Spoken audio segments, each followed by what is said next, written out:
Lato i lody to wyśmienite połączenie, ale dzisiaj nie będzie o kulinariach, ale raczej o gigantycznej awanturze, jaka o takie właśnie lody wybuchła w Izraelu. Otóż producent amerykańskich lodów Ben & Jerry zapowiedział, że nie będzie ich już sprzedawał w izraelskich osiedlach na terenach palestyńskich, bo nie licuje to z polityką firmy i dlatego, że te osiedla w myśl prawa międzynarodowego są nielegalne. To wszystko spotkało się z bardzo ostrą reakcją polityków izraelskich. Premier Izraela zadzwonił nawet do szefa koncernu, a prezydent Izraela, polityk bardzo umiarkowany, stonowany i spokojny, mówił, że jest to, uwaga, nowa forma terroru.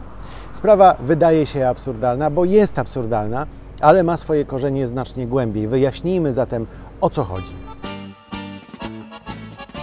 Ponad pół wieku temu, w 1967 roku, Izrael wygrał wojnę sześciodniową i rozpoczął okupację terenów palestyńskich, zachodniego brzegu i wschodniej Jerozolimy. Wkrótce na tych terenach zaczęły powstawać izraelskie osiedla, co w myśl prawa międzynarodowego jest nielegalne.